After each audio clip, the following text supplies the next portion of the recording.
እንደዚህ የልጆች አገልግሎት በሚገለገልበት ጊዜ ሁለተኛ ጊዜ መግጠሙ ነው ከማነበው ርዕሰ ክፍል ጋር መምጣቱና ደስ ብሎኛል ሆነ ለመናገር ጌታ ይመስገን። እሺ ምዕራፍ 12 የተወሰኑትን ቁጥሮች ነው ማነበው ነው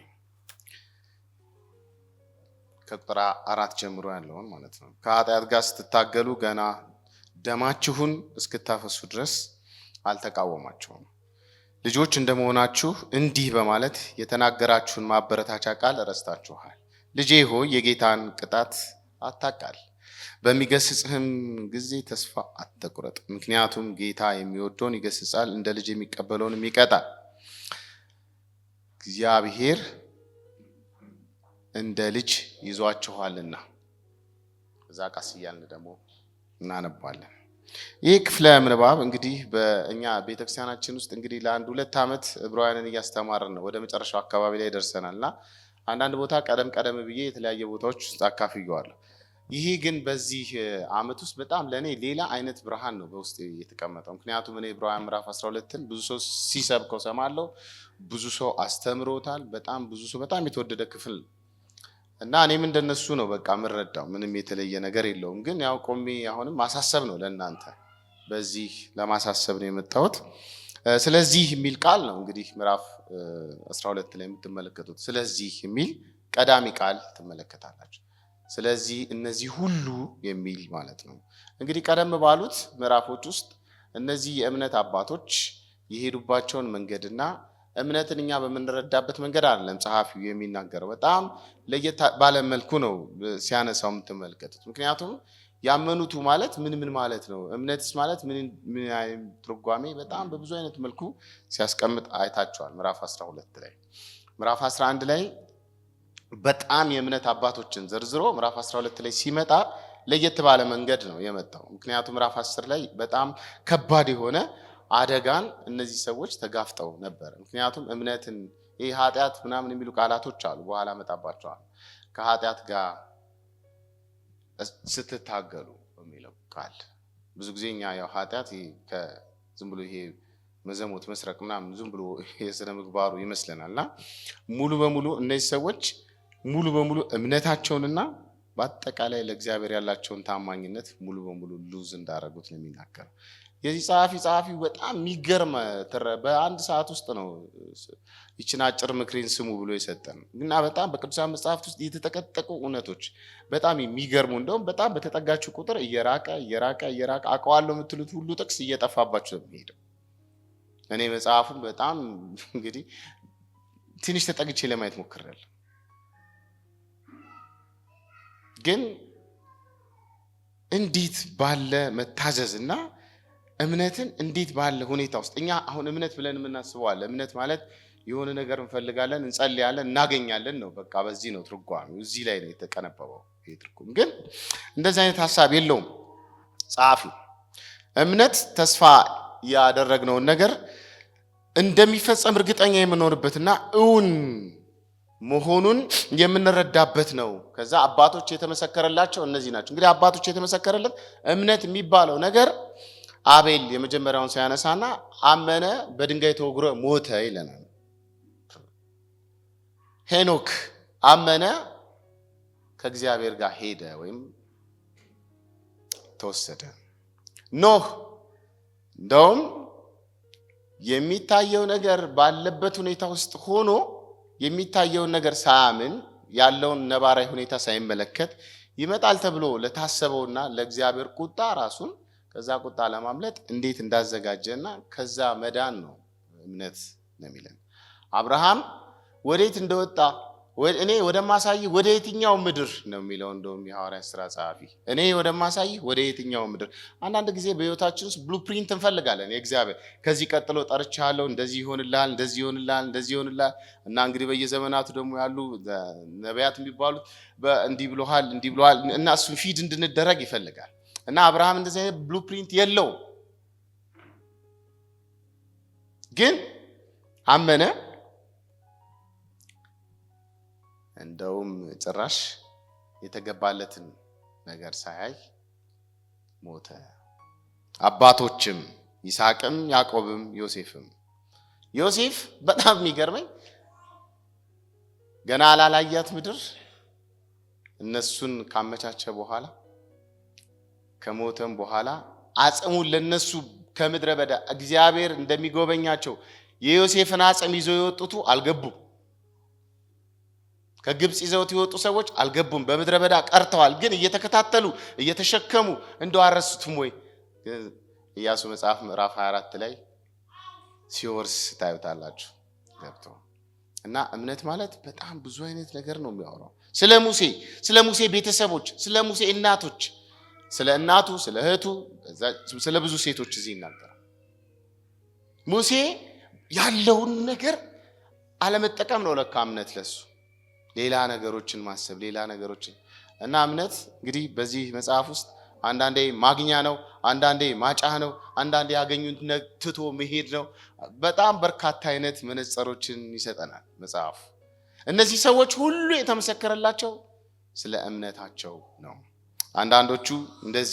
አንዳንዶቹ እግዚአብሔርን አምነውት ልጃቸው ተነስቶላቸዋል። እነዛ በነቢያቱ የተነሱት ልጆች ነው የሚያነሳው የአሕዛብ ልጆች። አንዳንድ ጊዜ ደግሞ ሞት የሚባለውን ነገር መትረፍን ንቃው ይላል እና ከሞት መነሳት ጥሩ ነው። እግዚአብሔርን ደግሞ ለዛ አይነት እምነት ማመን በጣም ሌላ የተሻለ ነገር ነው። እነዚህን ነገሮች ሁሉ ብሎ ጨርሶ እንግዲህ እነዚህን የመሰሉ ብዙ ምስክሮች እንደ ደመና ካሉልን ሸክምን የሚሆንብንን ሁሉ በቀላሉ ተብትቦ የሚይዘንን ኃጢአትን አስወግደን በፊታችን ያለውን ሩጫ በጽናት እንሩጥ።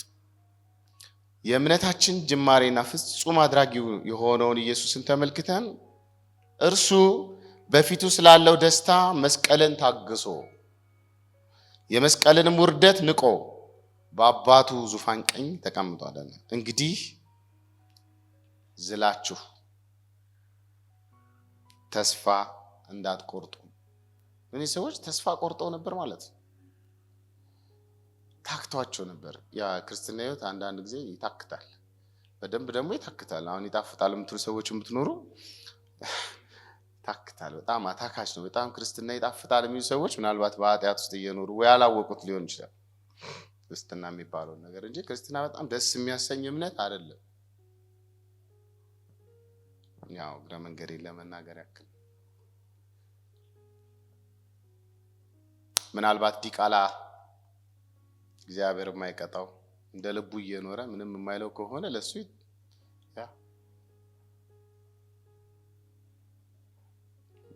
እነዚህ ሁሉ ግን በዚህ ፕራክቲስ ውስጥ አልፈዋል ይላል።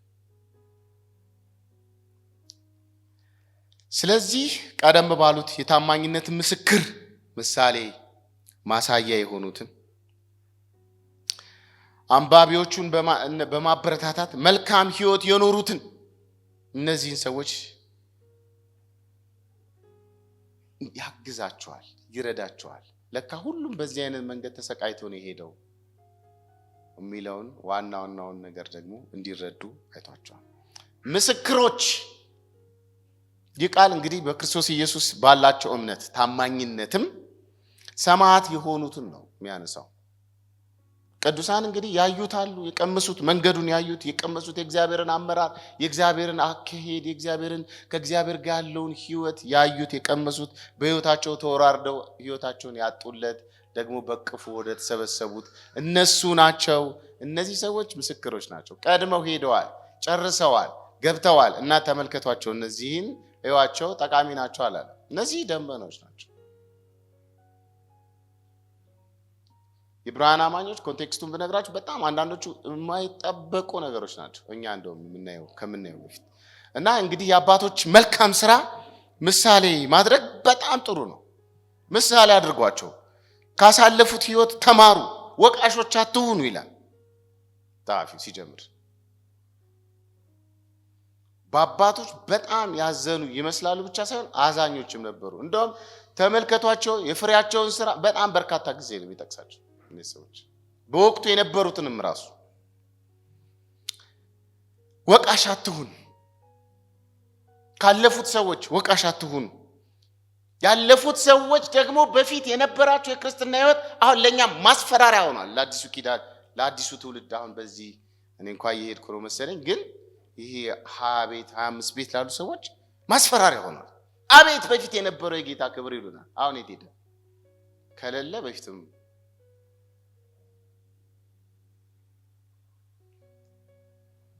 ኤፌፍ ብሩስ እንዲህ ብሏል በአንድ ጽሑፍ ውስጥ የቀድሞ የመንፈሳዊ ብርታት የጽናት ዘመን ትዝታ የሚጠቅመው ያለፈውን ለመናፈቅ ሳይሆን አሁን ላለው ህይወት እምነትንና ህይወትን ለማነጽ ነው ይላል። በፊት የነበረው እሳት ይሉንና አሁንስ አቤት የጸሎት ጉልበት ይላል።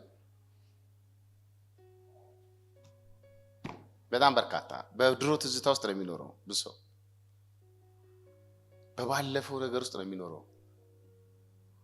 ይሄ ደግሞ እንግዲህ በብሉይ ኪዳን ውስጥ እንደ መንፈሳዊ ትርጓሜ እናስቀምጥለት ከተባለ አመድ ነው። የክርስቲያን ህይወት በየቀኑ እሳት አታጥፋው ስለሚል አመዱን አውጣው ስለሚል አመድ ነው ብዙ ሰው የሚያወራው። ያ በሆነ ዘመን ለሆነ ሰው እግዚአብሔር በሰው ውስጥ ተጠቅሞ አልፏል። ያ በእናንተ ብርታት አልመጣም፣ ያ በእናንተ ኃይል አልመጣም። ግን ብዙ ሰው ራሱን የሚያወራው በድሮ እንደውም አንዳንዶቻቸው እህል እየበሉ ያሉት በድሮ ስማቸው እንጂ አሁን እኔ እንጃ መጽሐፍ ቅዱስ ከገለጡ ራሱ ብዙ ዘመን አልፏቸዋል።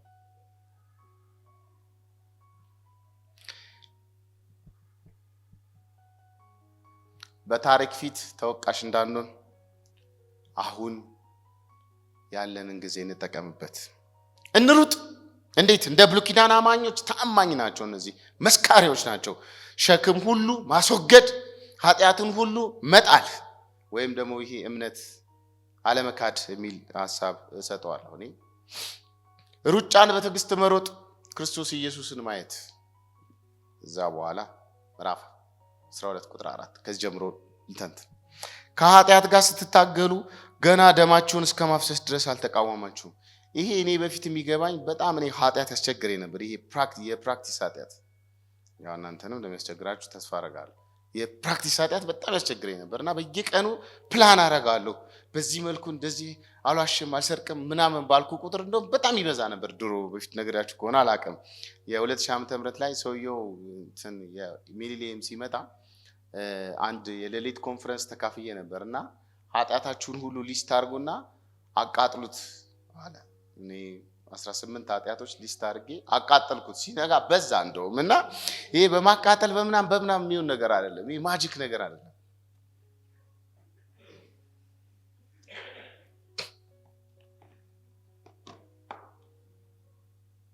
ማጂክ ነገር አይደለም። ከኃጢአት ጋር ስትታገሉ የሚለው ይሄ ክፍል ከክደት ጋር ነው የሚገናኝ። ስለ ቅጣትም ሲያወራ ኃጢአት ሰርተን ብንቀጣማ እሱ ምን ቅጣት ሊባል ይችላል? እሱማ የእጅህን ያገኘው። ግን ቅጣት እያለ ያለው እሱን አይነት ነገር አይደለም። እዚህ ምዕራፍ 11 ወይም ምዕራፍ 10 እንደዚህ የሚል ሐሳብ ያነሳል። ብርሃን ከበራላችሁ በኋላ በቀድሞው ዘመን ውስጥ በብርቱ ተጋድሎ ጸንታችሁ የቆማችሁበትን የቀድሞውን ዘመን አስቡት። አንዳንድ ጊዜ በአደባባይ ለስድብና ለስደት ተጋልጣችሁ ነበር። ሌላ ጊዜ ደግሞ እንደዚህ ያሉ መከራ ከደረሰባችሁ ሰዎች ጋር አብራችሁ መከራን ተቀብላችኋል። እናንተ ራሳችሁ የተሻለ ለዘወትር የሚኖር ሀብት ያላችሁ መሆናችሁን ስለምታውቁ ለታሰሩት ራራችሁ፣ ንብረታችሁን ሲዘርፉ በደስታ ተቀበላችሁ። ይህንን ነው እያነሳ ያለው ጸሐፊው። ደርሳችሁ ወዴት ልትክዱ ነው? በጣም ብዙ ማነጻጸሪያዎች አሉ እዛ ውስጥ አልገባም። በጣም ብዙ ማነጻጸሪያዎች አሉት። ንብረት መውረስ በመንግስት ደረጃ የሚደረገውን ስደት ይጠቁማል ይሄ ክፍል። አንዳንድ ምሁራኖች እንደውም የሚሉት ከኒሮ በፊት የተከሰቱ ክስተቶች የሮማውያን ያደረጉት በክርስቲያኖች ላይ ያለውን ጥላቻ ያነሳሉ። እንደውም እንደዚህ ይላል አንድ መጽሐፍ፣ ሮም እየተቃጠለች በገና የሚደረድረው እብዱ ንጉስ ይላል። በማለት ነው ኔሮ ክላውዲዮስ ቄሳር ሮምን የገዛው ከክርስቶስ ልደት በኋላ ከ54 እስከ 68 ዓመተ ምህረት ነበር። እርሱ በሚገዛበት ወቅት የመሬት ኢኮኖሚው ረግጦ አለመያዝ እንደ አንዳንድ ቃላቶች ወደ ተረጎሙ ስለሆኑ ዝም ብላችሁ ስሟቸው። ፍጥጥ ያለ የፖለቲካ ሙሰኝነት፣ በግዛቱ ያለ መረጋጋት እንዲሁም በሴኔት ውስጥ የተቀመጡት ሹማምንቶች አካባቢውን የሚበዘብዙ እና ቁጣን በብዛት የሚጭሩ በውስጧ በከተማ ውስጥ ታፍኖ የተያዘውን ሐሳብ መንግስቱን ማጽኛ ሳይሆን እንደውም መቋጫ እንዲሆን ያስገድዱ ነበር። ይሁንና እነዚህን የመሳሰሉ በጣም በርካታ ነገሮች አሉ። ግን ጊዜ ሰጥቶ እነዚህን ነገሮች ለዚህ አሉባልታ ጊዜ ሰጥቶ ወይም አሉባልታ ከሆነ ጊዜ ሰጥቶ ሊመክርባቸው ሊያስተካክልባቸው ይገባው ነበር። ነገር ግን የቤት ስራው እነዚህ ሁሉ የቤት ስራዎቹ ነበሩ። አድርጎትም ማያውቅም። እሱ ራሱን እንደ ምርጥ አቻ የሌለው አርቲስት አድርጎ ይቆጥር ስለነበረ ሐሳቡም ድርጊቱ ሁሉ በመድረክ ላይ ተዋናይና ስሙን የሚጠሩለትና ትልልቅ የሙዚቃ ዝግጅቶችን የሚያደርግ ሰው ነበር ኔሮ። በርካታ የገንዘብ ተፋሰስ የሚጠይቁ ድግሶች እና እንዲሁም ደግሞ አንቱ ያስብሉኛል ብሎ የሚያስባቸው እኔ ነኝ ያሉ ትልልቅ ታሪካዊ ፕሮጀክቶችን በማነጣጠር ሁሉ በርሱ ከርሱ ለርሱ የሆነ ሰው ነበር ኔሮ። እና በ64 ዓመተ ምህረት ሮም እየተቃጠለች እሳትም ሽክ እያረጋት እሳቱ እየተንቀለቀለ ሮምን እያወደማት ከራስ በላይ ንፋስ እንደሚሉት ኔሮ በገናውን ጫወትና ይዘፍን ነበረ ይሉናል የታሪክ ጸሐፊዎች፣ ስታጊስ እና ስቶኔስ የሚባሉ የታሪክ ጸሐፊዎች። ኔሮ የተቀበለውን ኃላፊነት ትቶ ኑሮ ሁሉ ፎከስ ኦፍ አቴንሽኑ ሁሉ ራሱና ራሱ ብቻ ሆኖ የተቀመጠ ሰው ነበረ። እንደውም ከዚህ ሁሉ አልፎ እሳቱን ያስነሱት ክርስቲያኖች ናቸው ብሎ ቁጭ። በዚህ ኃላፊነት የጎደለው ተግባሩ ብዙ የዕብራውያን አማኞች ተቀጠቀጡ፣ ተገደሉ፣ ተሰደዱ፣ ንብረታቸው ወደመ፣ መጽናት አቃታቸው፣ ከበዳቸው ኑሮ። ብዙ አላወራም ስለዚህ ሰውዬ ልለፈውና ሊድ ግን ኮንቴክስቱ ይሄ።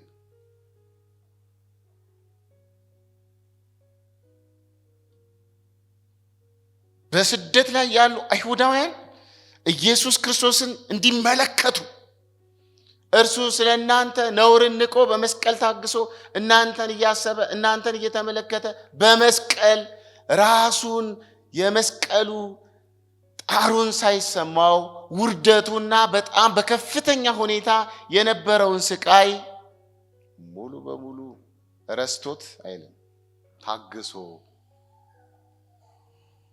ነው የሞተው። እሱ ስለናንተ ደሙን አፍስሷል። እናንተ ካስፈለጋችሁ በሱ ጉዳይ ላይ ደማችሁ ማፍሰስ ይገባችኋል። ግን በዚህ በመከራ በሚባል ጉዳይ ውስጥ እናንተ ደም ስታፈሱ አትታዩም።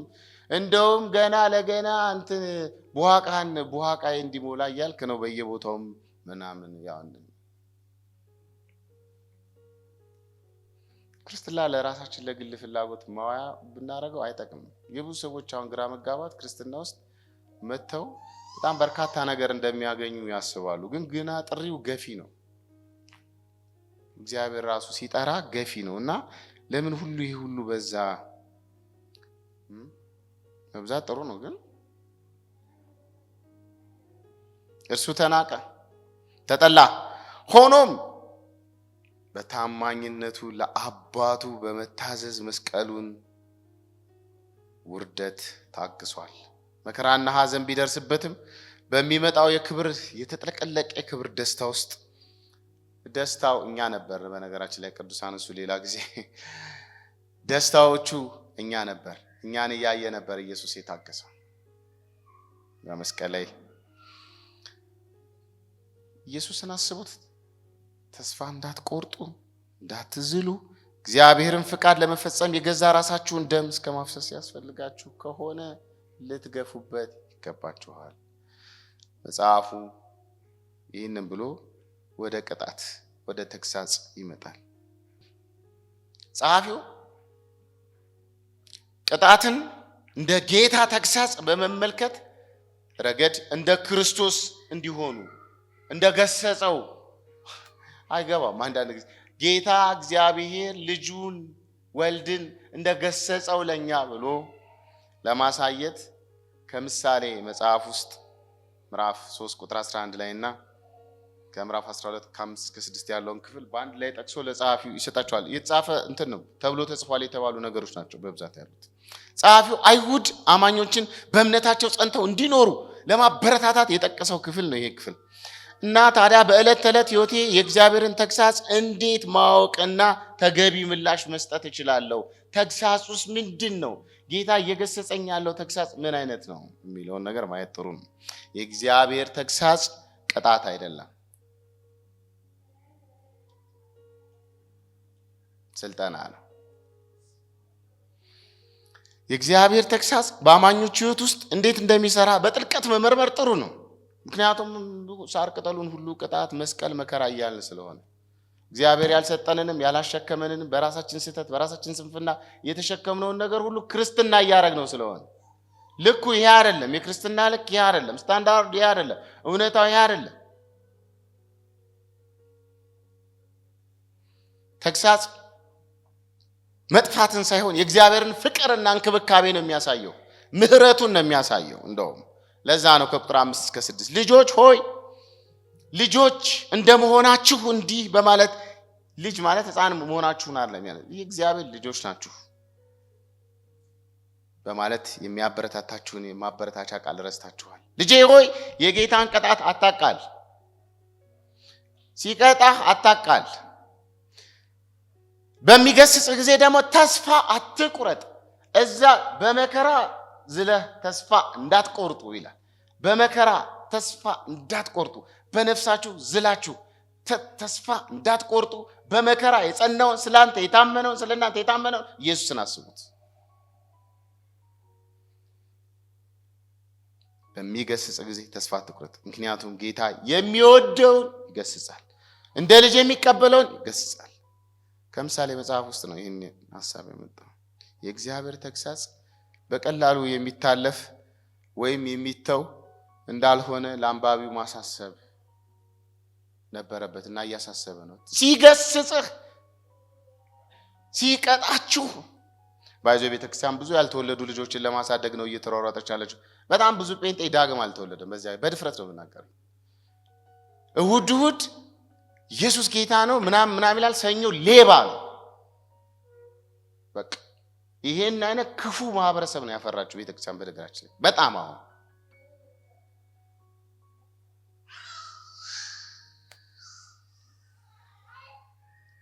በመንፈሳዊ ሩጫ መከራን መታገስ በጥሩ ሁኔታ ውስጥ እንድንሮጥ ያዘጋጀናል። ጸሐፊው ደግሞ እነዚህን ነገሮች በደንብ አድርጎ ነው ያስቀመጠው። ይሄን ሐሳብ ሲያነሳ በእንግሊዘኛው መጽሐፍ ቅዱስ ውስጥ ሐሳቡን ማየት ጥሩ ስለሆነ ዲሲፕሊን የሚል ቃል ነው የተጠቀመው። እንግዲህ ዲሲፕሊን የሚለው ቃል ሁለት አይነት ትርጉም አለው። አንዱ ለመጥፎ ተግባር መቀጣትን የሚያሳይ ነው። ክፉ ሰው ክፉ ነገር አድርጎ ቢቀጣ ልክ ነው።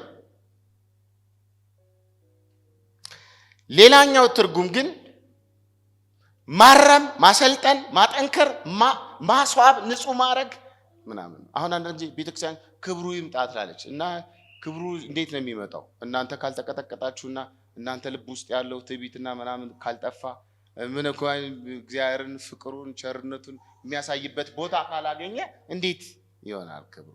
ክብሩ ማለት እኮ የእግዚአብሔር ቅድስና ከሰማይ በሰው ሁሉ ላይ ሲፈስ ሰው ሁሉ ያንን የእግዚአብሔር ቅድስና ሲያይ ነው ክብሩ ይባላል። እኔ የምናገረው ማሰልጠን፣ ማረም፣ ማጠንከር ነው። ኃጢአት ሰርቶ ኃጢአት አድርጎ በደል አድርጎ ክፉ ነገር አድርጎ የሚቀጣውን ሰውዬ መጽሐፍ ቅዱስ ስፔሻሊ ደግሞ የዕብራውያን ጸሐፊ ቅጣት አይለውም፣ መከራ አይለውም።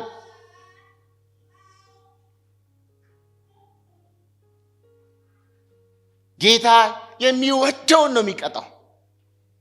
ጌታ የሚወደውን ይቀጣል።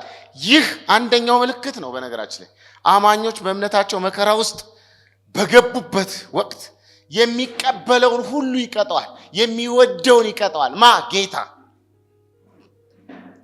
ሲያሰለጥን፣ ሲያሳድግ፣ ሲገስጽ የመልካም ግንኙነት ምልክት እንጂ ቁጣ አይደለም። ቁጣ መሆኑንም አሳያቸዋል። ተግሳጽ የሆነ መልኩ ደግሞ ቁጣ የሆነበታል።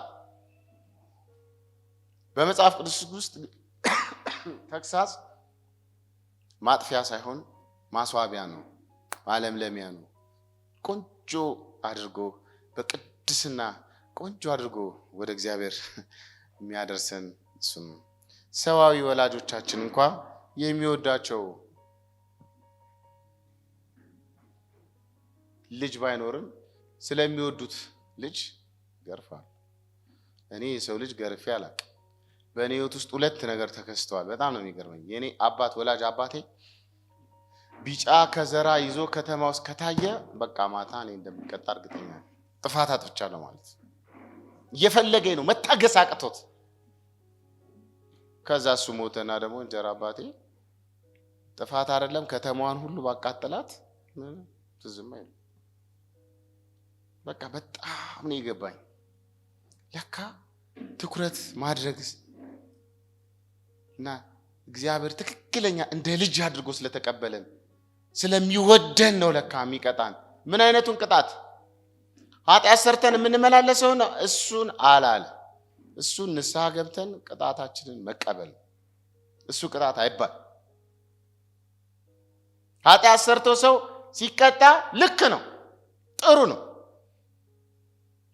ግን አለ በደል አለ ኃጢአት መንገዱ የተዘጋጋበት ነገሩ ሁሉ ጭልምልም ያለበት ከጌታ የተነሳ ከማይታወቀው ከእግዚአብሔር እቅድ የተነሳ መንገዱ ሁሉ ዝግትግት ብሎበት በተለያየ ምክንያት ያለ ምክንያት ሰዎች የሚጠሉ ከሆነ እንደዚህ አይነት ህይወት ውስጥ ከገባ ወንድሜ በጣም እግዚአብሔር በጣም ትኩረት አድርጎብናል ማለት ነው። ሰው ወላጅ ልጆቻቸውን እንኳን ሲቀጣ ምክንያቱ ባልታወቀ መልካም ይሆናል ብሎ ባሰበው መልኩ ነው የሚቀጣው። በዚህ ውስጥ እዚህ ቁጥር ውስጥ 5 እና 6 ቁጥር ውስጥ በየቁጥሩ እንትን እየሰራው ልሂድ። ለኛ የሚጠቅመን ነገር ችግር ሲመጣ እግዚአብሔር እንደሚቀጣን ለመገመት ወይም ቅይማት ከመፍጠር አንቸኩል። እግዚአብሔር ሲቀጣን ቅይማት አትፍጠሩ። ከእግዚአብሔር ጋር አትቀያየሙ። አንዳንድ ጊዜ መከራ፣ አንዳንድ ጊዜ ኪሳራ፣ አንዳንድ ጊዜ ደግሞ የተለያዩ ነገሮች የኑሮ መዘበራረቆች ያለን የምንላቸው ነገሮች ማጣቶች ተስፋ ያስቆርጣሉ። የእግዚአብሔር ፕሮቴክሽን ተብሎ በሚወራው ማዕቀፍ ውስጥ እንዴት ነው እግዚአብሔር የማይጠብቀኝ ከዚህ ነገር እንዴት ነው የማይጠብቀኝ ብለን በልባችን ውስጥ እልህ ቂም አንቋጥር። ተግሳጽ የፍቅር መገለጫ ነው። ተግሳጽ የፍቅር ማሳያ ነው። ያንን ስናስታውስ ከቂም ከመያዝ ይልቅ በእግዚአብሔር መጽናት፣ በእግዚአብሔር ልንታመን፣ በእግዚአብሔር ልንደገፍ እንችላለን። ጥሩ መድኃኒት ነው። በመከራ ጊዜ ከመከራ ለመውጣት በጌታ መደሰት መትረፊያ የሌለው ብቸኛ መንገድ ነው ይላል ጆን ዋልተን የሚባል ሰው። በመከራ ወቅት በችግር ወቅት ዝብርቅርቅ ባለ ምንጩም በማታውቁት መከራ ሆኖት ያው እሱ ነው ዲዛይኑ። እግዚአብሔር አይደለ ሸክላ ሰሪው። እሱ በፈለገው መንገድ አይደል ህይወታችንን የሚቀርጸው። እሱ በሚቀርጽበት ጊዜ ባይገባችሁም ባትረዱትም አንዳንድ ነገሮች ባታውቁትም አውቃችሁት እየተቀጣችሁ ከሆነ እሱ ምንም እሱ ወደ ትክክለኛው መንገድ መምጫችሁ ስለሆነ ብዙ እሱ ላይ ማብራሪያ አልሰጥም። ምክንያቱም በማታውቁት ሁኔታ ውስጥ አለን የምትሉት ነገሮቻችሁ በድንገት ከጠፉ፣ ለጤናችሁ ተገቢና ጥሩ ጥንቃቄ እያደረጋችሁ ጤናችሁ በብዙ አይነት መንገድ ከተቃወሰ ለሱ ከሱ አይነት ሁኔታ ውስጥ መውጫው ማጉረምረም እና መነጫነጭ ሳይሆን በጌታ መደሰት ነው እነዛን ዘመናቶች የሚያሻግሩት የተሻገሩት። ዕብራውያን ምዕራፍ 11 ላይ የተዘረዘሩ ሰዎች ጠቅላላ በእንዲህ አይነት መንገድ ይሄዱ ናቸው። የኖራቸውን የተዉ ኖረው ነገራቸውን ሁሉ እየወሰዱባቸው ብዙ ነገር የሆኑባቸው በጣም በርካታ ነገሮች እነዚያ የእምነት አባቶች የሚገርሙ ምሳሌዎች ናቸው። ተስፋ ከመቁረጥ ይልቅ ረጋ ብሎ ማሰብ ጥሩ ነው። አንዳንድ ጊዜ ምንድነው ተስፋ ሊያስቆርጠኝ የሚችለው? ዝግትግት ያደርጋል አንዳንድ ጊዜ አጋንንት። በዚህ አንድ ጓደኛውን በቅርብ በቃ ነገር ሁሉ ዝግትግት ብሎበታል። ቤቴን እንትን ብዬ እጠፋለሁ ሲል ይሄ አጋንንት። ኮምፒት ማድረግ ተወዳደሩ እንትን በሉ ምናምን። አሁን ይሄ ከእምነት ጉድለት እንጂ እምነት አይደለም። ሽሽት፣ መከራ፣ ስደት እሱ ምንም ጥቅም የለውም። መከራ መቋቋም፣ መከራ መሸሽ አይደለም። ጸሎት ራሱ ብዙ ጊዜ አሁን ከመከራ መውጫ ይመስለናል። ኖ አይደለም። በመከራ ውስጥ ያለውን እውነት ለመማር በትዕግስት ቦታ ጸጥ ብሎ ማሰብ እንድንችል ነው ጸሎት። በጸሎት የምናመልጣቸው ነገሮች አሉ፣ በጸሎት ውስጥ ደግሞ በርትተን የምናልፋቸው ነገሮች አሉ እንጂ ጸሎት ሁሉን ነገር መከራ የሚባለውን ብድግ አድርጎ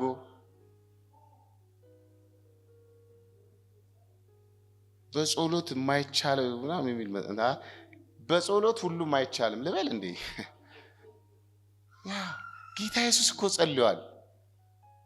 ጸልዮአል እኮ ከሞት ሊያድነው ወደሚችለው በብርቱና ስቃይ ከመከራ እንዲያድነው ጸለየ ይለናል ምዕራፍ 5 ላይ ዕብራውያን።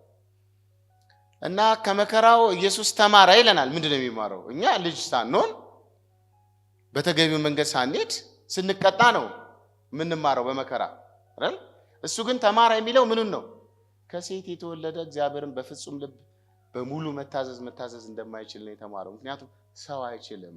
እዛ የክህነት ስራ ውስጥ ያስቀመጠልን ሐቅ ይሄ ነው። ስለዚህ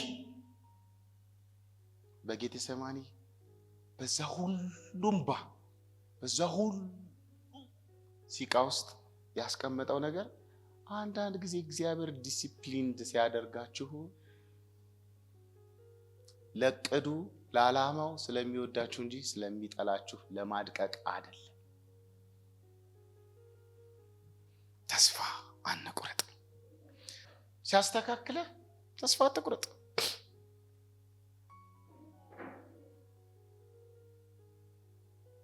ቁጥር 7 እግዚአብሔር እንደ ልጆች ይዟችኋልና የተግሳጽ ምክር ታገሱ። የተግሳጽን ምክር ታገሱ። ለመሆኑ አባቱ የማይቀጣው ልጅ ማን ነው? ይሄ ሪቶሪክ ነው ባይዘ። በቀደመው ዓለም እንደውም በጥንቱ ዓለም ተግሳጽ ማለት እግዚአብሔር ልጆቹ የመሆኑ አካል አድርጎ በመቀበል ኃላፊነት ሲወስድ ለማስተካከል እሱ የሚፈልገው አይነት ልጅነት ማለት። በጥንቱ ዓለም ውስጥ በጣም ይቀጡ ነበር ልጆቻቸው። አሁን ደግሞ በዱላ እንዳትመታ ጭንቅላቱን ያመዋል ምናምን እንትን ነው አናቱን ነው ብለው ነው ባይዘ አጠፋ አናቱን። እኔ አባቴ በጣም ከተማ ውስጥ ቁጥር 1 ሌባ ነበር። ቁጥር 1 ሌባ ወደ ስራ የቀየረኝ የአባቴና የእናቴ በርበሬ አትዚ እናንተ አትቀጡ በእግዚአብሔር በስ በርበሬ ተደፍቼ ቀጭ ነው ስራ እንደወድ ያደርገኝ። ያሁን ሌባ ራሄል ሌባ ነበረች ይላል 38 ያዕቆብ ልጅ ዘፍጥረት 38 ሌባ በዝቷል በጣም። ሌብነት እኮ እግዚአብሔር አይሰጥም ብሎ በገሃድ መመስከር ነው። በምን ታጸዱታላችሁ ይሄን ኃጢአት?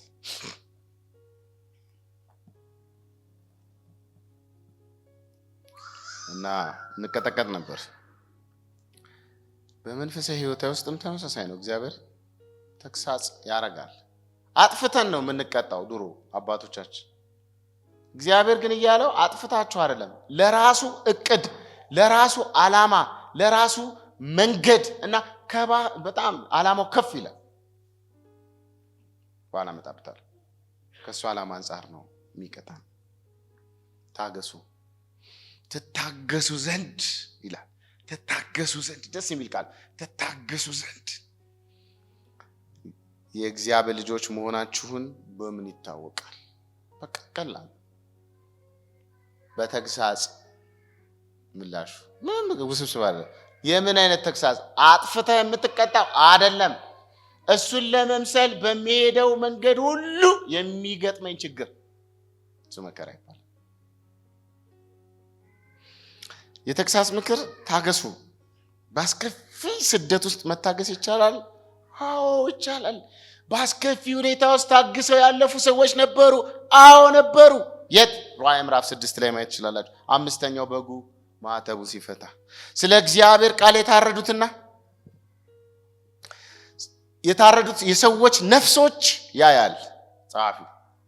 እነዚህ ሰዎች ለኢየሱስ ሰማዕታት የሆኑ በሰዎች ላይ ያሉ በሰማያት ላይ ያሉ ሰዎች ናቸው። እነርሱም በታላቅ ጩኸት በታላቅ ድምፅ ከኃጢአት ባልወጣ እነዚህ ይላል ሁሉን የምትገዛ ቅዱስና እውነተኛ ጌታ ሆይ እስከ መቼ አትፈርድም? ለምን በምድር ላይ ደማችንን በምድር ላይ ያፈሰሱትን በምድር ላይ አሁን የሚኖሩትን ከነሱ እጅ ለምን አትበቀልም? በእርግጥ ዮሐንስ በሚያነሳበት ጊዜ እነዚህም ሰዎች የሉም፣ ግን የሚገኙት በቁጣ ዓለም ውስጥ አይደሉም። እነዚህ ሰዎች የተቆጣ ማለት ከቁጣት አይደለም። ጌታዬ ስራውን ይስጥ የሚል ከነሱ አይነት ፍላጎት የመነጨ አይደለም። ፍጹምነት ካገኙት ከጻድቃን መንፈሶች ጋር ነው። እዚህ መጽሐፉ ታገኝታላችሁ። ዕብራውያን ምዕራፍ 13 ወይ ምዕራፍ 12 ላይ ሁለቱ። ነገር ግን የእግዚአብሔር ከስሜታቸው ጥድፊያ ይልቅ ግን ስሜታቸውን፣ አስተሳሰባቸውን፣ መልከታቸውን ቀይሮላቸዋል። እኔም በዚህ በማለዳ የምጸልየው ለእናንተ የምመኘው መከራችሁን አታባክኑት። እግዚአብሔር ወዴት እየወሰዳችሁ እንደሆነ የምታውቁት መጨረሻ ላይ ነው። እዚህ ውስጥ ወዲያው ሲፈረድላችሁ አትመለከቱ። ታገሱ።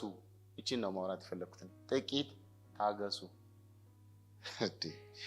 ቁጥር 10 ላይ እንደዚህ ይላል፣ ጥቂት ታገሱ ይላችኋል እግዚአብሔር። በቃ ተንቀስቅሰው ሌላ ነገር እንዳያረጉ ማረግም አይችሉም። በእርግጥ ግን በጸሎት ውስጥ ሆነው ታገሱ። እነሱን ታገሱ። ይህ ታገሱ የምትለዋን ቃል እዚህ ውስጥ የተጠቀሰችውን ቃል ይዤ ለመምጣት ነው። በኋላ ቁጥር 11 ላይ እመጣለሁ። እንዴት አይነት የሆነ እረፍት፣ እንዴት አይነት የሆነ ሰላም፣ እንዴት አይነት በቃ የእግዚአብሔር የህይወቱ ተካፋይ መሆናችንን የምናውቀው በዛ መንገድ ውስጥ መሄዳችን ብቻ ነው። በዚያ አሁን የቸርች ቋንቋዎች አሉ፣ በጣም የተለመዱ የቸርች ቋንቋዎች።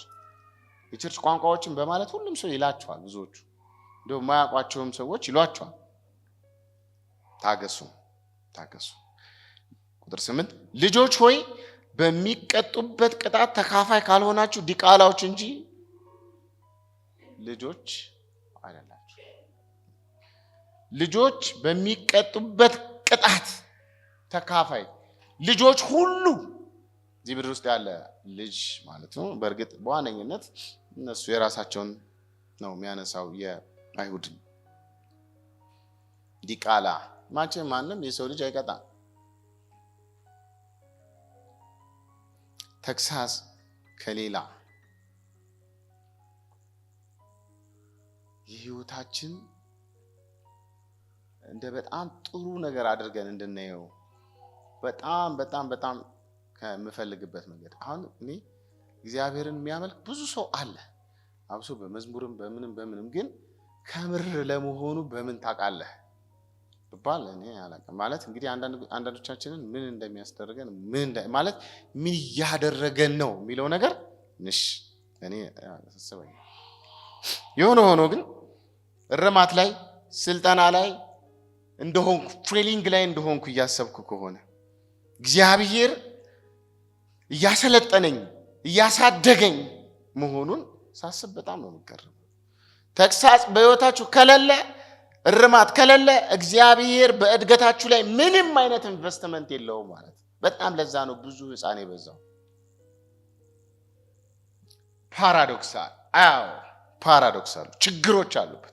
እርማት የባለቤትነት ምልክት እንጂ የመጥፋትና የፍርድ ምልክት አይደለም። ይሄ አንደኛ ቆሮንቶስ ላይ በጣም ብዙ ጊዜ ነግሬዋለሁ እዚህ ቸርች። ምናልባት አንደኛ ቆሮንቶስ ምዕራፍ 11 ቁጥር 38 ተመሳሳይ ቃላት ነው ተግሳጽ ተብሎ የተጠቀሰው። የጌታን ህብረት በሚያጠፉት የጌታ እራት ብለን እኛ በምንሰይመው በዛ የካራን ሰዎች የቆሮንቶሳውያን ሰዎች በጣም ጋጠወጥ በሆነ መንገድ ነው ያንን ህብረት የሚያደርጉት። እግዚአብሔር ባልፈለገው መንገድ ብዙ ጊዜ ቢነገሩም የሚያደምጡና ደግሞ ልብ የሚሉም ሰዎች አይደሉም። እና እግዚአብሔር ያደረገው ራሳቸውን ቢመረምሩና ቢመለሱ ጥሩ ነበረ። ካልተመለሱ ደግሞ እሱ የሱ ኢንቨስትመንት ስለሆኑ ማሳደጊያ መንገድ አድርጎ የቆጠረው ይሄንን ነው የሚለው ቁጥር 38 ላይ። አንዳንዶቻችሁን በተግሳጽ፣ አንዳንዶቻችሁ በሞት፣ አንዳንዶቻችሁ በበሽታ ካለ በኋላ ከዓለም ጋር እንዳይኮንነን ጌታ ይገስጸናል ይላል። ይገስጸናል ማለት ኮነኔ ከዓለም ጋር ያለ መጨረሻ በበጉ ዙፋን ፊት ባስፈሪው በዛ ዙፋን ፊት ሰው የተባለ ፍጥረት የተባለ ፍጥረት በፊቱ የማይቆምበት በዛን ቀን እንዳይፈርድባችሁ ህይወታችሁ በተገቢ መንገድ፣ አገልግሎታችሁ በተገቢ መንገድ ስላልተንቀሳቀሰ ስላልተመራ ይገስጸናል ይላል። ተመሳሳይ ቃል ነው። ለዛ ነው ቅድም ኃጢአት ሰርተው መከራ የሚቀበሉ አሉ። እሱ ጥሩ ተግሳጽ ነው ብያለሁ። ኃጢአት ሳይሰሩ መነሻ ምክንያቱ ሳይታወቅ የሚቀጡ ሰዎች ግን እንዴት በህይወታቸው ውስጥ እልፍ ብለው ያመኑት ነው ማለት ነው። ሞት ማስነሳት ጥሩ ነው። ሞት መነሳት ጥሩ ነው። የሞተ ነገር ምናምን አሁን እዚህ ብል ራሱ ብዙዎቻችሁ ልጆች አላውቅም የሞተ ነገር ዛሬ ይነሳል ብላም ብድግ ምን የሞተብን ነገር እንዳለ ሁሌ የኛ ነገር መቼ ነው የሚያልቀው የሞተው ምናምን ላለው ነው በየቦታው ማለት የሞተ ነገር ይነሳል እንትን ያለ እኛ ሞተን ምን አሁን እኛ እኮ ታገሱ። እግዚአብሔር በፈተና እያስተማረን ያለውን በትዕግስት መፈለግ በጣም ጥሩ ነው። ብዙ ሰዎች እዚህ ጋር ነው ህይወታቸው ባክኖ የሚጠፉት። ከእግዚአብሔር እቅድ ውስጥ ብዙ ሰዎች የሚወጡት በዚህ ወቅት ነው። እነዚህ የብርሃን አማኞች ተጓዦች ከእግዚአብሔር መንግስት ውስጥ ሄደው በጣም በርካቶቹ ወደ ኋላ ተመልሰዋል። በጣም በርካቶቹ ብዙ ትልልቅ መስዋዕትነት አድርገዋል። ይኸውላችሁ ከግብጽ ሙሴ መርቶ ያወጣቸው እነዛው ራሳቸው ናቸው የጠፉት። እነዛው የተመሩቱ፣ እነዛው የጠፉቱ፣ እነዛው የወጡቱ፣ እነዛው ያልገቡቱ ሌላ አይደለም።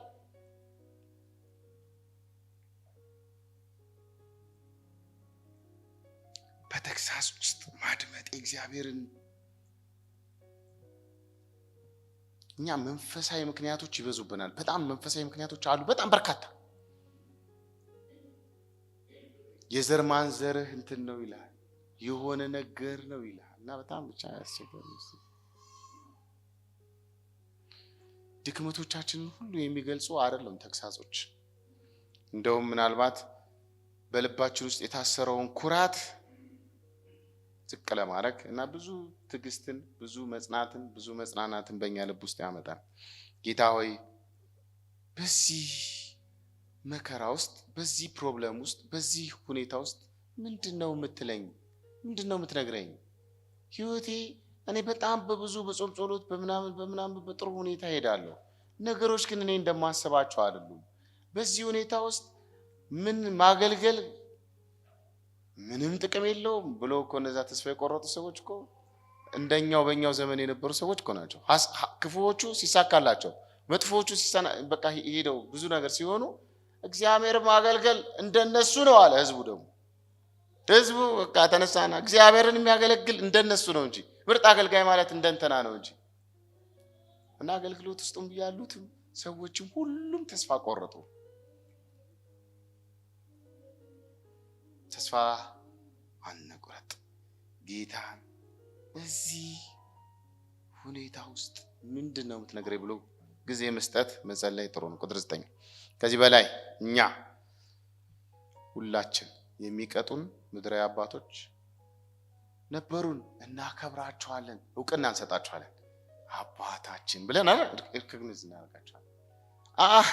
ታዲያ ለመናፍስት አባት እንዴት አብልጠን በመገዛት በህይወት አንኖርም? በእርግጥ ለመናፍስት አባት የሚለውን ትርጓሜ እዚህ ከነፍስ መገኛ ጋር ምናምን የሚል ንድፈ ሐሳብ የለውም። በቃ አንዳንድ ትርጉሞች እንደዛ ሆነው ነው። ግን የህይወት ሁሉ ምንጭ፣ የህይወት ሁሉ እውነተኛ ምንጭ ለሆነው፣ የህይወት ሁሉ መገኛ ለሆነው፣ የሰው ልጆችን ሁሉ የህይወት እስትንፋስ ለያዘው ለእግዚአብሔር ለአባታችን እንዴት አብልጠን መገዛትና በህይወት እንድንኖር አንፈቅድም፣ አንታገስም? እነዛ አንዳንዴም ቅጣቶቻቸው በጣም በደም ፍላት የተሞላ፣ የሰው ቅጣት ሁሌ በደም ፍላት የተሞላ ብድግ ብሎ ነው። እግዚአብሔር ልጆቹን በደም ፍላት አይቀጣም። ሆን ብሎም እግዚአብሔር ሰዎችን መከራ ውስጥ አይከትም። እነዚህ ንጽጽሮች ከሰው ወላጅነት ወደ እግዚአብሔር የአባት ቅጣት ዓላማው የእግዚአብሔር ህይወትና መንፈሳዊ ብስለት ነው። ስለሆነም ለመንፈሳዊ አባታችን እንቀጣ፣ ታግሰን እንኑር፣ እሱ በሚመራን መንገድ እንሂድ፣ የራሳችንን መንገድ አንውሰድ፣ የራሳችንን አቅጣጫ አንምረጥ። ህይወት በጣም ከባድ ነው። ህይወት በጣም እንትን ይመስላል። ህይወት በሚረዥ የተሞላ ነው። ነገ ሁሉም እያንዳንዱ ሰው በእግዚአብሔር ላይ በልጁ ላይ ትኩረት ሲያደርግ ነው ህይወቱ የሚቀናው። እነዛ በመንፈሳዊ ህይወታቸው ሮጠው የገቡቱ እነሱ ሚሉን ይሄንን ምን ያህል መገዛት አለብን? ምን ያህል ክብር እንሰጠዋለን? ከማጉረምረም በወጣ ህይወት መዝሙሮቻችን እንኳን ራሱ ማጉረምረም ይበዛዋል በጣም። እኔ እንዲሆኜ እንደዚህ ሆኜ ብዙ ዘማሪ ምናልባትም እንደውም እግዚአብሔር ለራስ ክፋት የሄድከውን ሁሉ ነው እንዲያርጌ በእንዲህ አይነት መንገድ የዘመርከው ሁሉ ቢል ምን ይወጣናል? በጣም ብዙ መዝሙር፣ ብዙ ጸሎት፣ ብዙ ስብከት፣ በጣም በርካታ ነገር እኛ ክርስቶስን ለመምሰል የከፈልነው ዋጋ፣ እኛ እግዚአብሔርን ለመምሰል ያደረግነው መንገድ አይመስልም። ብዙዎቻችን የተጣላ ነው ከራሳችን ቫልዩ ጋር፣ ዓላማ ጋር። እኛ የሚያረገን ይህን ስናገኝ ነው፣ እኛ ምን ሆኖ ይህን ስንሆን ነው ብለን እነዛን ነገሮች ግን ስናጣ ነው የምናጉረመርመው፣ የምንጨነቀው፣ የምንሰቃየው እንጂ እግዚአብሔር ወዳሰበው ወደ ጠራብን ወደ ልጁ ወደዛ ከፍ ወዳለው የህይወት እቅድ የመጣ አይደለም። ለመቀረጽ ጊዜ መስጠት ጥሩ ነው። እግዚአብሔር ተግሳጽ ፈጽሞ ለማጥፋት አይደለም፣ ሲያስበው ለመቅረጽ ነው። የሚቀጣውም ስለተናደደ ደሙ ፍልት ስላለ አይደለም፣ በህይወት እንድንኖር ነው የሚቀጣ። በቃ ቀላል ነው። በነገራችን ላይ በህይወት እንድንኖር እዚህ በምድር ይቀጣናል። በህይወት እንድንኖርለት ደግሞ ካስቸገርነው ይወስደናል በሞት። ለምን? ከዓለም ጋር እንዳይፈረድብን። እንዴት የፍቅሩ ጥልቀት መግለጽ ነው። የአብ ቅጣት እውነተኛ ህይወትን ያመጣል ለሰዎች፣ ሞትን አይደለም፣ ክፋትን አይደለም፣ ብዙ ነገሮች አይደለም።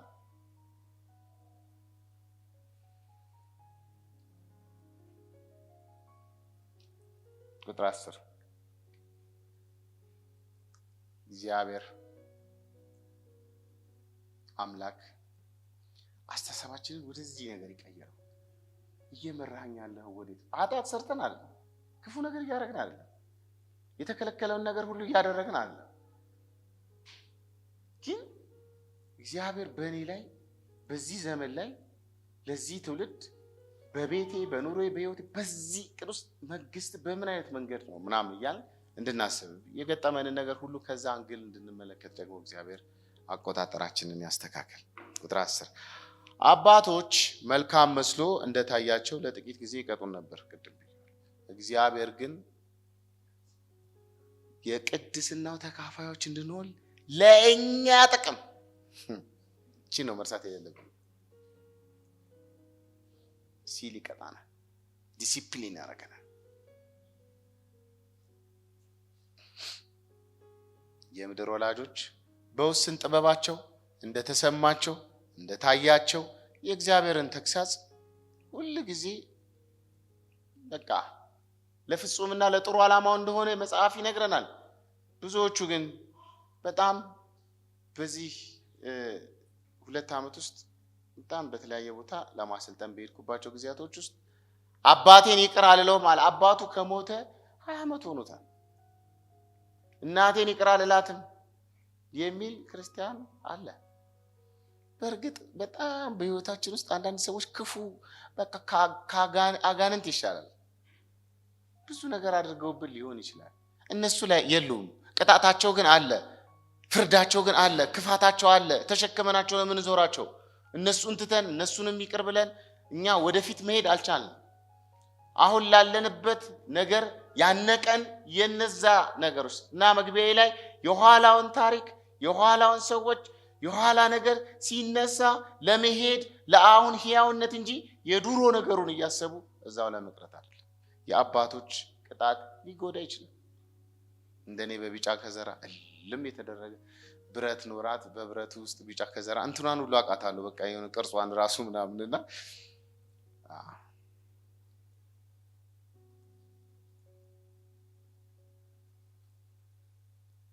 እግዚአብሔር እንደ ምድራዊ ክፉ አባቶቻችን አይደለም።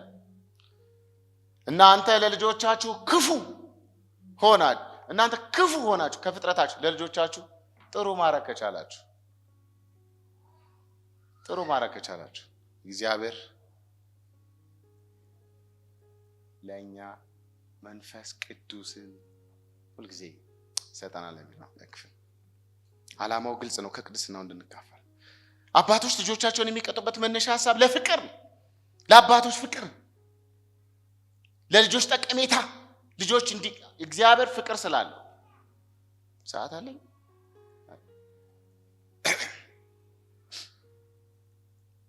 ለእግዚአብሔር ፍቅር እግዚአብሔር ስለሚወደን ነው የሚለውና አሁን በአብራራ በጣም ደስ ይለኛል። ጊዜ ብቻ ግን ስብዬ ልንገራችሁ እግዚአብሔር እንደሚወደን መቼ ነው መረጋገጫው? ሮሜ ምዕራፍ 5 በጣም ብዙ ጊዜ ብየዋለሁ። ሮሜ ምዕራፍ 5 ክፉዎች ሳለን በደለኞች ሳለን ኃጢአተኞች ሳለን እግዚአብሔር ወደደ እና ሕይወት ሰጠን። ሮሜ ምዕራፍ 8 ውስጥ መጥቶ ቁጥር 37 ወይም ከ32 ጀምሮ ከ28 ጀምሮ ያለውን ክፍል በአጠቃላይ ስታነቡት ለአራት ጊዜ በተደጋጋሚ የእግዚአብሔር ፍቅር የክርስቶስ ፍቅር አለ። ከክርስቶስ ፍቅር ከእግዚአብሔር ፍቅር ማን ነው የሚለየኝ ካለ በኋላ የሚለይህ አንተ ራስህ። እንዴት? እዛ ውስጥ የተዘረዘሩት ዋስትናዎች እግዚአብሔር እኮ እንደሚወደኝና እግዚአብሔር ደግሞ እንደማይተወኝ አይደል እንደ ማስረጃው? አይደለም። እግዚአብሔርን ለሚወዱት ነው የሚለው። እግዚአብሔር ለሚወዳቸው ይሄ ይደረግላቸዋል አላለም። እግዚአብሔርን ለሚወዱት ነገር ሁሉ ተያይዞ ለበጎ ይሆንላቸዋል። እግዚአብሔርን ለሚወዱት እንዳሳቡ ለተጠሩት ነገር ሁሉ የተያያዘ ሁሉ ነገር ልጁን ሰጥቶናል። ምንም ነገር ሳንሆን ልጁን ሰጥቶናል። እንዲያው አይሰጠንም። እንዲያው ምንድነው እሱን የምንመስልበትን መንገድ ሁሉ ማለት መጨረሻ ላይ ከፍታ ዝቅታ ምናምን ሁሉ ብሎ ስለ እግዚአብሔር ፍቅር እና እግዚአብሔር ለኛ ያለውን ፍቅርና እኛ ለእግዚአብሔር ያለንን ፍቅር ሮሜ ምዕራፍ 5 እግዚአብሔር ለኛ ያለው ፍቅር God's love የእግዚአብሔር ፍቅር ለኛ ሮሜ ምዕራፍ 8 እኛ ለእግዚአብሔር ያለን ፍቅር ከፍቅሩ የተነሳ እንቀጣለን። በዛ ውስጥ ታጋሾች እንድንሆን ያ ሁሉ መከራ መጽናት የቻሉት እነሱ ይሄ ገብቷቸው ለልጆች ጠቀሜታ እንድንጠቀም ከመላው ከቤተሰብ ከማህበረሰብ ከብዙ ነገር ጥቅም አንፃር ቁጥር 11 ቅጣት ሁሉ በወቅቱ የሚያሳዝነው ይላል። ዲስአፖይንትድ ያደርጋል። ፔን አለው፣ መከራ አለው፣ ያስጠላል፣ ደስ አይልም። ደስ ይለኛል የሚል ከሆነ እብድ መሆን አለበት ሰውዬው፣ ወይ አእምሮ የሆነ ፓርቱ የስሜት መዘበራረቅ አለበት። መከራ ውስጥ ሆኖ በጣም ብዙ ሰው ችግሩ ልንገራችሁ ሰው ሲሞት ተስፋ እንደሌላቸው አትዘኑ ነው እንጂ የተባለው አትዘኑ አልተባለው። ሰው ስለዚህ ሲሞት ማዘን የሐዘን ጊዜም ስለሆነ ማዘን ጥሩ ነው። ሐዘኑን ሮሮን ከሰው ጋር አውጥቶ ታንገሩን ከዛው ልክ ደህና ነኝ ብሎ ልክ ከሆነ በኋላ ደግሞ የመጨረሻ ሰውየው የማይነሳ ስብርብሩ ይወጣ ይሆናል። ይሄ ለምንድን ነው? ግብዞች ስለሆነ ነው። ግብዝ ባንሆን እዛው የወቅቱ ዕለት አልቅሰን ምናምን ተሰብረን ከዛ በኋላ እግዚአብሔር አጽናናን ብለን ደግሞ ተጽናንተን መሄድ እንችል ነበር። ግን ጸሐፊው አንድ ግልጽ ሐቅ አስቀምጧል። እውነትን አምኗል። ተግሳጽ ይጎዳል ብሏል እየጮኸ። መከራ ይጎዳል፣ መነጠቅ ይጎዳል፣ መወረስ ይጎዳል፣ ያማል፣ ያስቸግራል። እነሱም አሻግረው ስላዩት ነው የተጽናኑት። የራሳችሁን ንብረት በዘወትር የሚኖር ሀብት በሰማይ ስላላችሁ እንጂ አሻግረው ተመልክተው በዛ አለ ብለው ነው የተጽናኑት። እዚህ በብዙ ነገር እኮ ስናጣ ይጎዳል፣ ፔን አለው። ግን በአሁኑ ጊዜ አስደሳች አይደለም። ውጤቱ ግን የሚገርም ነው። ውጤቱ ምንድን ነው? በሰላም ለመኖር በሰላማዊ መንገድ ለመኖር የመኖር መብትን እንዴት ነው የሚሰጠን? እንዴት ነው በልባችን ውስጥ የሚያስቀምጠው? በጣም ነው የሚገርመኝ ክፍል። በኋላ ለለመዱት የጽድቅን የሰላምን ፍሬ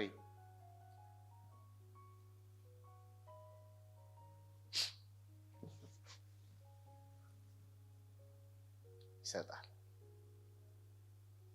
ብዙ ሰው 70 ዓመቱም ሆነ 40 ዓመቱም ሆኖ በክርስትናው 30 ዓመት ሆኖ አሁንም ሁከት ውስጥ፣ አሁንም የሆነ ጭንቀት ውስጥ፣ አሁንም የሆነ ገና ነገሮች የሚያሳስቡት ያልበሰለ ሕፃን ዳዴ ቢቃ ምናምን ሁሉ ጊዜ የሚሆንበት ምክንያት ምን እንደሆነ ታውቃላችሁ?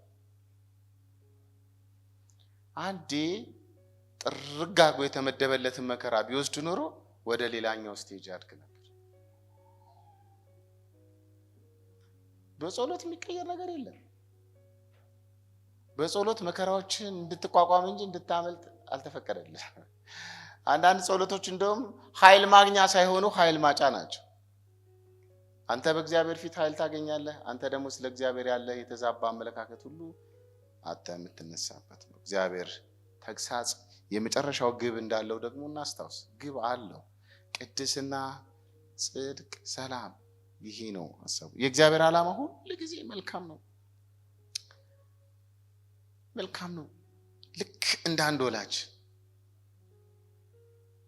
የእግዚአብሔር ርማት እርሱን እንድንመስል ነው። የትክክለኛና የሰላም ኑሮ እንድንኖር ነው።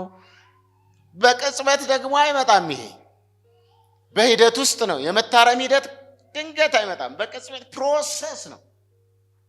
ጭፍልቅልቅልቅልቅ ተደርጎ ነው የሚወጣው።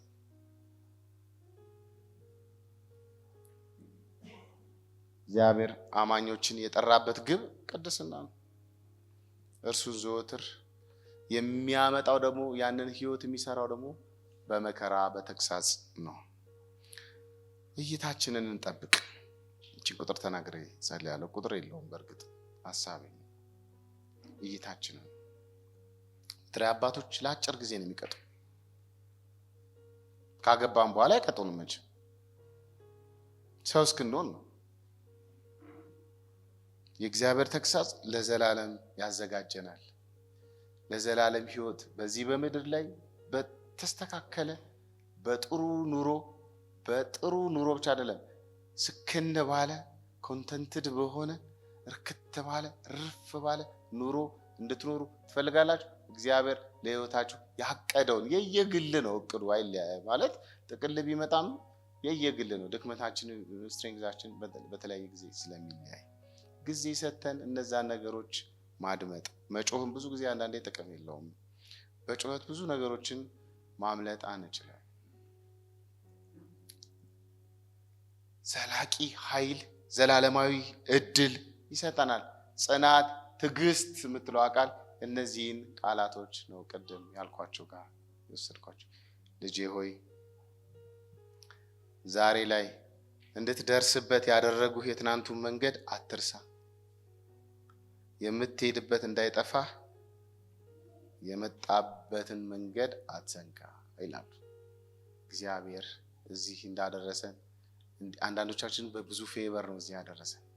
ሲቆም ብለን በጽዮን እንዳናፍር፣ በቅዱሳኑ መካከል ደግሞ እንዳናፍር። እግዚአብሔር ሆይ አሁን እየሄድኩ ያለሁት ነገር አሁን የምኖረው ኑሮ የምንቀሳቀሰው እንቅስቃሴ እኔ አጥፍቼ ነው እየተቀጣ ያለሁት ወይስ ከቅዱስ ባህሪህ እንድካፈል ወይም እቅድህን ለመፈጸም ነው ብለን እንድናስተውል እግዚአብሔር ይርዳን።